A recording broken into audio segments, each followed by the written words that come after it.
For 10 years, I hated my father.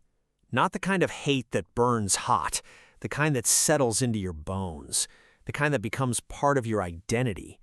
If someone had asked me when I was 22 who destroyed my family, I wouldn't have hesitated. My dad. I believed that with every part of me. The police believed it. The court believed it. Our neighbors believed it. Even my mother eventually believed it. The evidence was overwhelming. Money had disappeared from the manufacturing company where my father worked. Company records pointed straight to him. His computer login had approved transactions. His employee badge had been used after hours. Money had moved through accounts connected to paperwork bearing his signature. There was no dramatic courtroom confession, no shocking twist, just a quiet conviction that buried our family long before it buried my father. I was 12 years old when they put him in handcuffs. I didn't know then that I would spend the next decade hating an innocent man. My name is Dorian Hale, and this is the story of how I almost never learned the truth. Growing up, my dad wasn't a hero. He wasn't the kind of father who coached Little League or built tree houses. He worked long shifts at Harlow Industrial Manufacturing, a company that made machine parts for farming equipment. He came home smelling like oil, metal dust, and coffee that had been sitting on a warmer too long. He was stubborn, sometimes impatient. He forgot birthdays once in a while. He and my mom argued about money more often than either of them admitted. But he was there. Every Saturday morning, he made pancakes that were always slightly burned because he'd get distracted reading the newspaper. Every winter, he insisted on shoveling the elderly couple's driveway across the street before doing our own. He wasn't perfect. He was just my dad. Then, everything changed in one afternoon. School had barely ended when I saw 2 police cars outside our house. Half the neighborhood was standing on their lawns. People weren't talking. They were watching. My father's wrists were cuffed behind his back. My mom stood on the porch crying so hard she couldn't speak. "Dad," I yelled. He turned toward me. "I didn't do this," he said. That's all he managed before an officer guided him into the back seat. Those 5 words should have stayed with me. Instead, they became background noise, because over the next few weeks, every adult in my life told a different story. The local paper ran the headline, "Company Accountant Accused of Major Embezzlement." Television reporters stood outside the courthouse. People whispered in grocery stores. Parents stopped inviting me to birthday parties. Teachers looked at me with that careful kind of sympathy that somehow felt worse than anger. One afternoon, I walked into the school bathroom and heard 2 boys talking. "My dad says his father stole almost $1 million. No wonder they always had nice stuff." I looked around at the cracked sneakers on my feet, our 10-year-old station wagon, the tiny 3-bedroom house we'd lived in forever. We didn't have nice stuff. But I didn't say anything. I just waited until they left. Then I sat in the empty bathroom until the bell rang. The trial lasted less than 2 weeks. Every night my mother came home looking smaller. She'd spread papers across the kitchen table after I went to bed thinking I was asleep. Bills, legal fees, mortgage statements. I heard her crying through the bedroom wall more nights than I could count. When the verdict came, she didn't even look surprised. Guilty. One word that erased everything we'd been before. Dad was sentenced to prison. The company announced they had recovered enough financial evidence to close the case. People treated that announcement like proof beyond question. Case closed. Life moved on, just not ours. The bank foreclosed on our house 6 months later. I remember watching strangers carry our furniture onto a truck. The kitchen doorway still had pencil marks showing how tall I'd grown every birthday. My mom stood there staring at them for a long time before quietly closing the door. She never went back inside. We moved into a cramped apartment across town. Different school, different neighborhood. Same whispers. Kids have a way of finding out everything. Someone always knew, someone always told someone else. The thief's kid.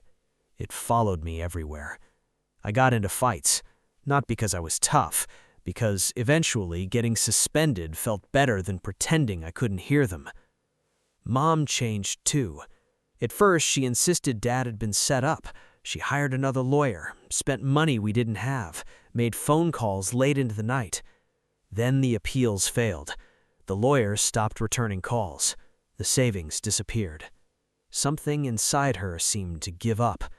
She packed away every family photo with Dad in it. His clothes went to charity. His tools disappeared from the garage. His name slowly vanished from everyday conversation. If I brought him up, she'd answer with one-word replies. Eventually, she stopped answering at all. It was easier to act like he'd never existed. So I learned to do the same. Dad wrote constantly. Every few weeks, another envelope arrived. My mother placed them in the kitchen drawer without opening them. For a while, I read them. The first ones talked about prison jobs, books he was reading, how sorry he was that I'd missed baseball season. Every letter ended the same way. I love you. I didn't do this. At 12, I believed he was lying. At 13, I believed he was trying to make himself feel better. By 14, I stopped reading altogether. Sometimes I'd throw the envelopes straight into the trash before Mom came home. Sometimes I'd tear them in half without opening them. It felt easier. If I hated him, then everything made sense. If he was guilty, then there was someone to blame. If he was innocent, then none of this made any sense at all. We visited him a few times. Each visit got harder. The prison visiting room smelled like bleach and vending machine coffee. Dad always smiled when he saw me. I stopped smiling back. One afternoon, when I was 15, he slid a drawing across the table. It was our old house, the maple tree in the front yard, the basketball hoop we'd built together. I remembered every detail, he said quietly. I didn't even look at it. You should have thought about that before you stole from your company. His face didn't change immediately. It happened slowly, like watching a light go out. Dorian, I don't want to hear it. The guard announced visiting hours were over. I stood before he did. That was the last time I chose to visit my father. I walked out believing I'd finally let go of him. I had no idea I was actually walking away from the only person who had been telling me the truth all along. And it would take his death and a forgotten storage unit filled with papers nobody else wanted for me to realize that the story I'd built my entire life around was missing its most important chapter. I was 22 when my father died. I didn't go to the funeral. That sentence still hurts to say out loud. The prison chaplain called me 3 days after it happened. He said Dad had suffered a heart attack while working in the prison workshop. It had been quick. He asked if I wanted any of my father's personal belongings. I remember staring out the apartment window and saying, "Keep whatever you want." A week later, another call came. This time it was from the storage facility where Dad had rented a small unit years earlier. Since I was his only surviving next of kin, ownership had transferred to me. I almost ignored that call too. But curiosity has a strange way of showing up after grief. Not because you miss someone, because you realize they'll never answer another question. The storage unit wasn't much bigger than a garden shed. Inside were old boxes, worn notebooks, photo albums, and 2 dented filing cabinets. No hidden fortune, no dramatic confession, just a lifetime packed into cardboard. At first, I almost left. Then I noticed something odd. Every banker box had a handwritten label: case records, company reports, personal notes, correspondence. My father had been spending years organizing everything. Not like someone obsessed, like someone afraid his story would disappear. I took every box home. For the first few nights, I only looked through photographs, pictures of birthdays, camping trips, my Little League games. There was even one of me holding the burnt pancakes he insisted were perfect. I hadn't seen those photos in over a decade. Mom had thrown away every copy she owned. Seeing my father's version of our life felt uncomfortable. because the man in those pictures didn't match the criminal I'd carried around in my head. Then I opened the first notebook. Every page was dated, every meeting at work recorded, every unusual request, every disagreement. He'd been keeping notes for nearly 3 years before his arrest. Not diary entries, work logs, professional observations, names, times, invoices, purchase orders, questions that had bothered him. One sentence appeared again and again. Numbers don't match inventory. Another, asked to approve corrections without supporting paperwork. Then another, need independent audit. I sat there until 2 in the morning. If these notes were fake, they were incredibly detailed. If they were real, then my father hadn't been trying to cover up theft. He'd been documenting something. The next weekend, I drove to the old manufacturing plant. The sign was faded now. The parking lot looked half empty. The company had downsized years earlier. I wasn't there to accuse anyone. I just wanted to understand. The receptionist recognized my last name almost immediately. Her smile disappeared.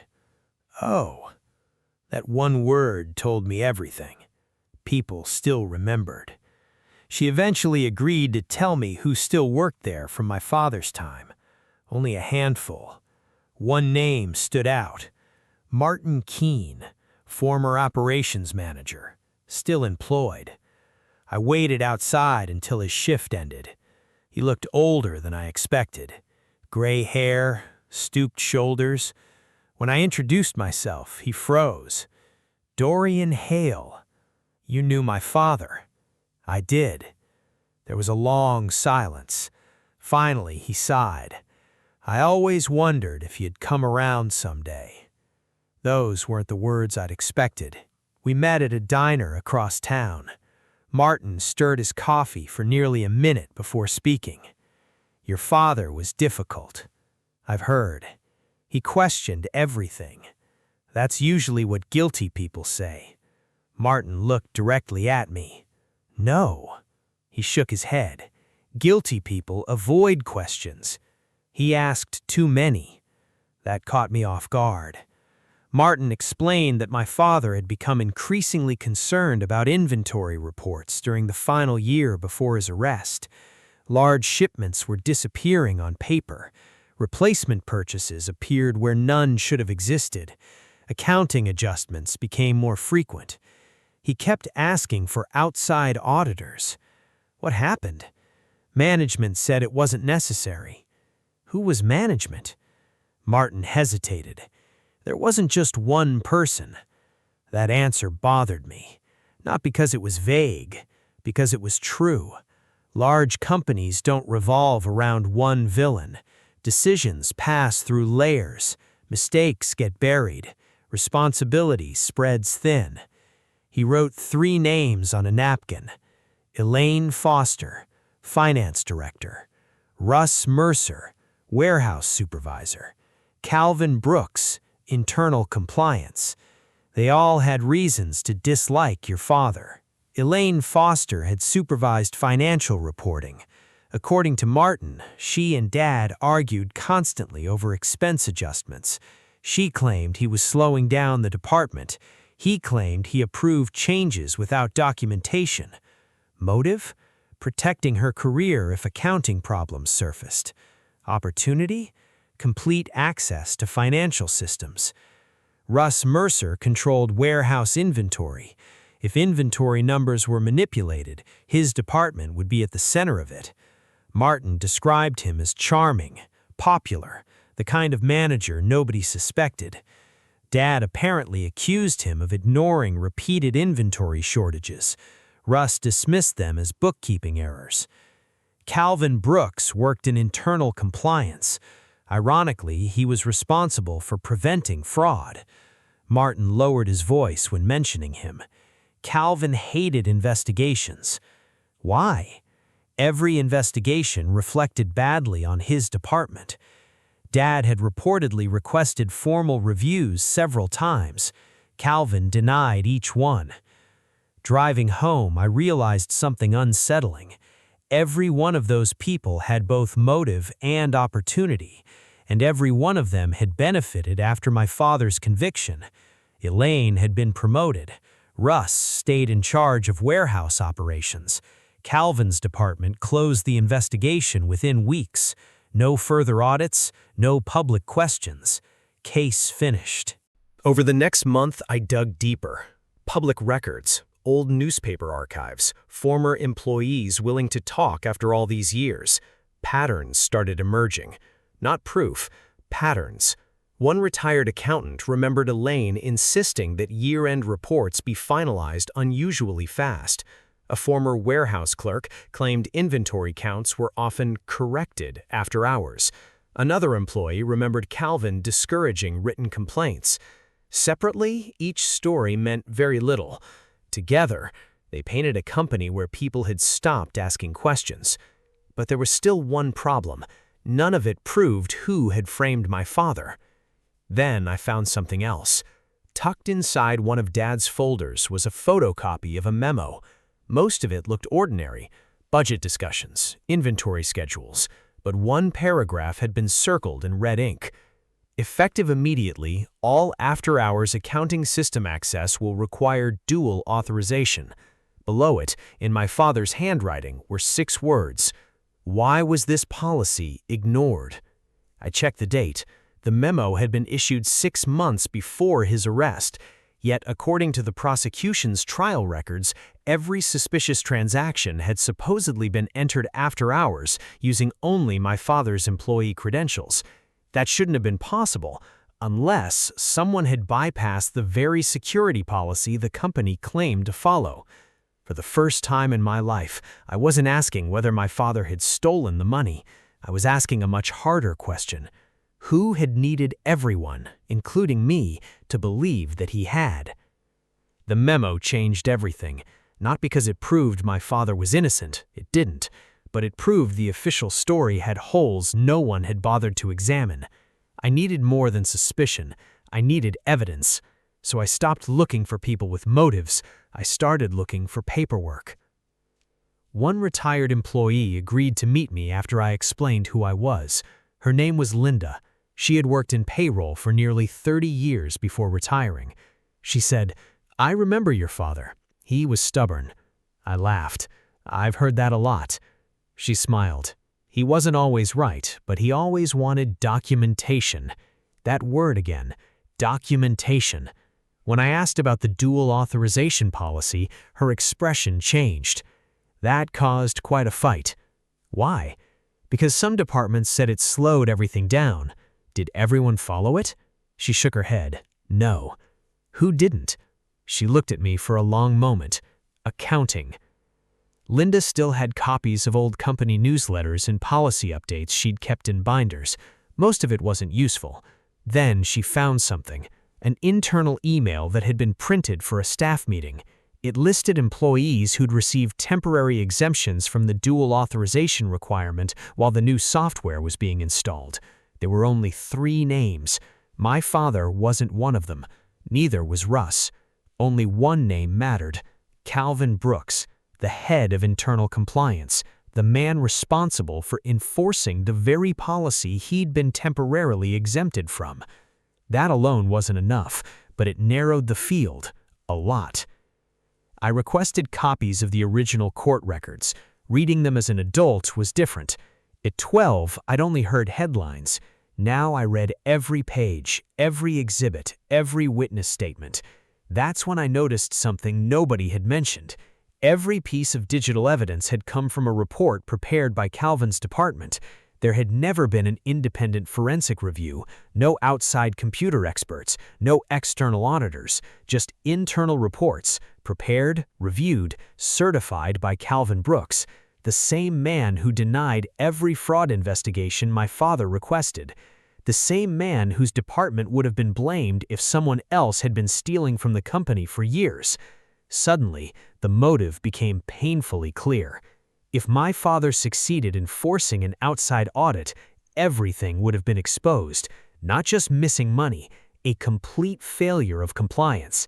Calvin's career would have been over. I hired a forensic accountant. Not because I expected miracles, because I wanted someone with no emotional connection to tell me if I was chasing ghosts. For 3 weeks, she examined everything: Dad's notebooks, court records, financial reports, company policies. When she finally called me, her first sentence stopped me cold. "Your father's notes are remarkably consistent." What does that mean? They weren't written afterward. How can you tell? They reference routine events that turned out to be important years later. She explained that fabricated journals usually become too neat, too perfect. Dad's notebooks were messy. Sometimes he was wrong. Sometimes he'd crossed things out. Sometimes he'd written false alarm. Real notes, made in real time. Then she pointed to something I'd completely missed.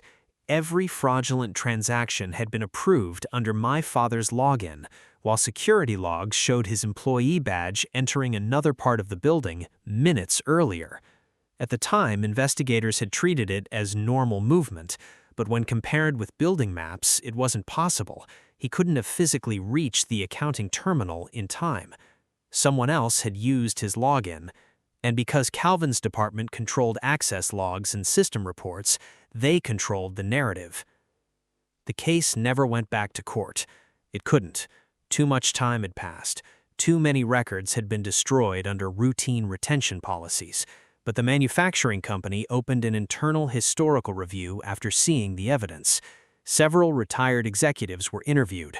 Former employees came forward.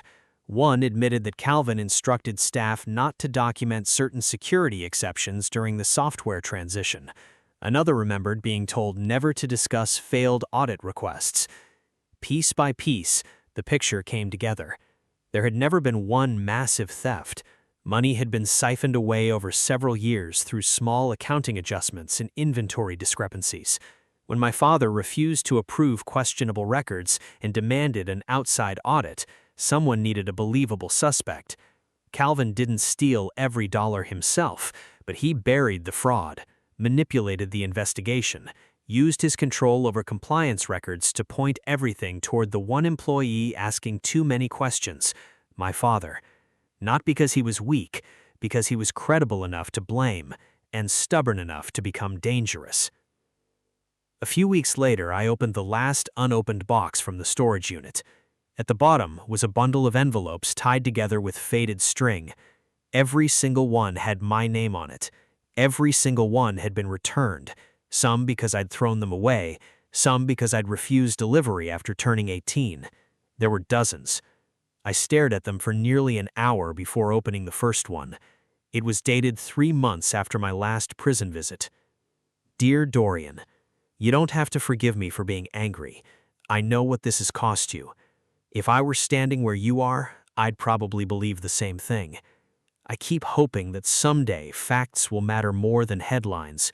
If they don't, I hope you still build a good life. Don't let my mistakes become yours. I made plenty of mistakes before any of this happened. I worked too much. I missed things I can't get back. But I did not steal from those people, and I never stopped loving you. I found one letter dated my 16th birthday.